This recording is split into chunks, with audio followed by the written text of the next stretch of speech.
does, and I want your thoughts, pair of you, on opening the batting in England, obviously. And it's a real test for this new era and McCullum and Stokes, because they've given Crawley their backing, and this is how they want to play their cricket. They want to be attacking. But when, as an opening batter in England, does attacking become reckless and loose? We heard Ravi Shastri talk in the rain delay, the previous rain delay, about how Rohit and Rahul at Durham spent hours and hours in the nets against the Duke's ball, leaving the ball outside off stump. And you'll both know, as openers in England, the leave becomes a really important shot. But does it under McCullum and Stokes? I'm going to show you where Crawley has been getting out in Test match cricket. Now, most people, that corridor of uncertainty is an area that you're vulnerable, but that is quite wide. There's a couple of good deliveries in there that he's had from Bolt, which you'll get as an opener, but that is wide, and that is an area, 7th, 8th, 9th stump as an opener, you'll want to leave. And it's not just the area, but it is the repetitive nature of dismissals that must surely eventually become a concern.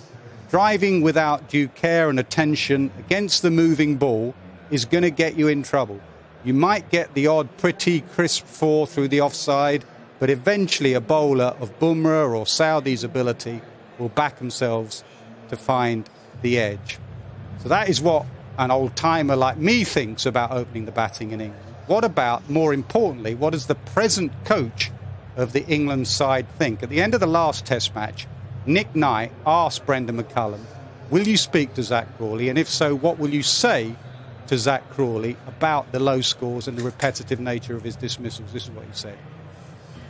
I talk to him the same way as if he's come off 300s. I think to me, he's a rare talent. I don't think there's too many people in world cricket that can play like he does. Simple message I said to him when I first came in and saw him play in the nets and watched some of his old innings and some of the footage to get an understanding of him as a player.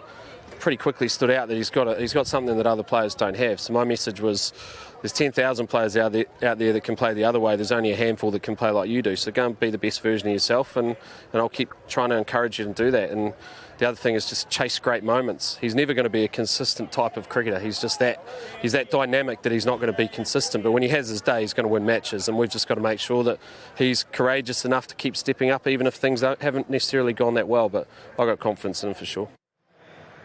What was the present England coach and the present England captain before the game in the press conference said about Zak? This team and this squad is going to be given a lot of time to perform. Zak Crawley is still in my plans and Brendan's plans going forward to make this team great again. So he's got the backing of the coach, the backing of the captain. But if you keep getting out the same way, it is not a technical thing. Well, it could be a technical thing, but it's a mindset thing. When do you have to say something to your opening batter? Discuss. Well, the words of the captain and coach are quite interesting, aren't they? I was in that press conference when Ben Stokes made that comment. He's asked about Zak Crawley.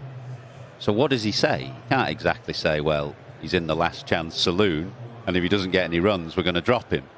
So the question is really, how much is it simply messaging and, for public consumption, the message is we are going to back our players, which of course the captain and coach have to do. But then the question is, how long are you going to back your players for? Because eventually, for everybody, the currency is runs. I mean, you talked about the line there, didn't you? You should put the Hawkeye up of the line. If you look at the dismissal that Bumrah got him out to this time, it's not so much line, is it? It's, speaking as a former opening batsman, it's length. That is, I would say, not necessarily a driving length when the ball is moving. So then you come back to your point, which is obviously England want to play in a certain style. That length is either a defend or leave length. The moment you play very early when the ball is moving there, you're asking for trouble. But that then links into your point about they want players to take the game on. I think another thing that Ben Stokes said at the end of the Test match was that he made a kind of clarion call to county cricketers. If you want to get in this England team, you've got to play a certain way. The question is, would an Alistair Cook, for example, how many Test match hundreds did Alistair Cook get? 36 or something? I don't know, 30 hundreds? Would Alistair Cook fit into this style of play? And you'd hope that he would, because obviously he's one of the greatest openers England have ever produced, and somebody who was not a gung-ho player, but was put the bad ball away. He wasn't a defensive player, Alistair Cook. I think the thing with Zak Crawley, I don't think it is a technical thing. I know that KP would talk about triggers, and you can talk about technical aspects of the game, but that's his game at the moment.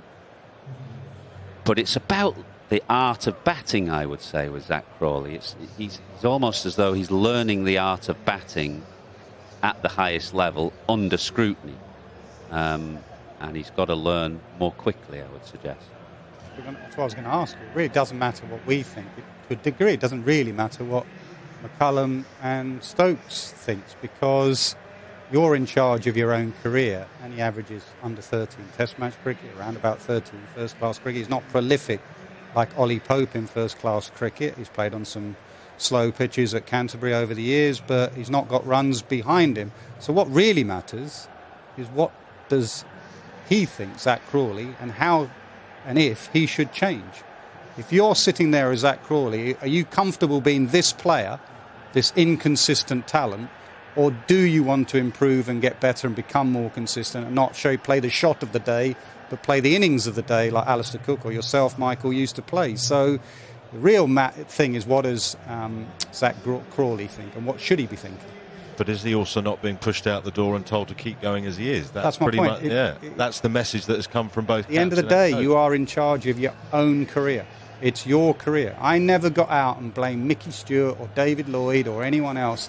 When you get out, generally it's either a good ball or it's your fault, right? And you don't get any runs without playing shots. So no one wants you to be a blocker. You have to play some shots. But some of these shots, the percentages are against him. Opening the batting in England with the ball moving around the big booming drive, it is a matter of time before you nick it. So is he comfortable and happy being this sort of player? And if he'd rung you up, Michael Atherton, and said, former England opening batter, I'm going through a patch, how would you advise me? Well, again, I wouldn't talk technique, I don't think. I'd talk what Graham Gooch used to call the art of run getting, the ability to work out what a bowler is trying to do and work out the conditions in front of you, and the ability to adapt to both those things. The battle is you and the bowler and you and the conditions, and you have to adapt to both. And there'll be times when it's all in your favour, and there'll be times when it's not. And this may be an old-fashioned view, but the times that it's not in your favour, I think you have to find a way of getting through it to get to the point then where the conditions are in your favour. And that's what he's struggling to do. If you think of his magnificent double hundred, and I am not taking anything away from that double hundred at all, but it was a beautiful batting pitch and there wasn't much lateral movement. And my word, he played brilliantly, didn't he? I don't believe that you can play like that and not be a player. I've said that all along. But, you're not always going to have that, and there'll be times when you do have to just find a way of getting through. That's really what he's not doing. So there was I know you weren't in the Caribbean, Nasser. I was in the Caribbean. There was a dismissal, I reckon it was in Grenada. Jayden Seales was bowling. And I was on commentary, and you could just see it all unfolding in front of your eyes. The captain, Craig Brathwaite, put a catcher on the drive. He kept his fielders in. He went and chatted to Seales, and you could see he was saying, just keep throwing it up, keep throwing it up. It was swinging a bit, and you just felt it was coming. And that's really the thing that you would try and find a way of imparting, because Zak Crawley should have seen it coming, and therefore trying to adapt when you see that danger. I think we're all in agreement that, and the Ben Stokes quote there is an important one for that, is that you have to give people a long run. We can't go back to 1989 when David Gower in that Ashes series used 36 players or whatever it was. You can't go back to the bad days of the 90s of chopping and changing. People feel more comfortable if they have got the backing, if they have been given a long run. But as you just said, your currency and your only currency is about runs, and he's short of runs and he keeps getting out the same way. So I think he is a real test of the McCullum Stokes era and style and brand of cricket, and he's in control of his own career. And like I say, you don't want to be that gifted lad that played some lovely shots. You want to be that gifted lad that made the most of your ability. Imagine you as a former captain and therefore leader. The language that is coming out of the dressing room is so positive. If they do have to rein it back in, does that therefore then potentially come across as like a backward step? See what I mean? Rowing back on what you're saying, this is the way we're going to play, yada, yada, yada, and then you take a step back and think, so, well, hold on, you're changing the plans. Yeah, I think they would dispute that comment of yours that this is the way we play or whatever. I think they would say they probably actually don't want Crawley driving on the up against Jasprit Bumrah off a length ball that's swinging away. I always go back to Bairstow. I would say Bairstow is the way they want to play. Bairstow was positive but not reckless throughout the last 3 innings. There is a difference between batting in the middle order at 5 and opening the batting in England when the percentages are against you. So I think there will be a bit, even in this coaching and captaincy regime, that will be going to Zach, do you know what? That was a bit loose today, Zach. You're a bit better than that. You'd hope there's a little bit more in this coaching regime to say the percentages were against you today. Yeah, I completely agree with that. And that's the art of batting, and that's the challenge of Test cricket, that from day to day, game to game, team to team, there will be different challenges ahead of you. And to succeed at the highest level, that ability to adapt and be flexible and fluid in your method and approach is so important. There'll be times when you absolutely can put your foot down and take it to the bowlers, and there'll just be times, particularly at the top of the order in England, where you just have to rein it back a touch. It wasn't Zach Crawley's day today. Court Gill bowled Bumrah for 9. England are 31 for 2. There will be 31 for 2 as and when we restart, if we restart, because at the moment it's raining quite hard again. I mentioned we're just catching the edge of this band of weather that's lingering around the Midlands. And we seem to have caught a bit more of a piece of it because it's raining quite hard. So what we're going to do is take you back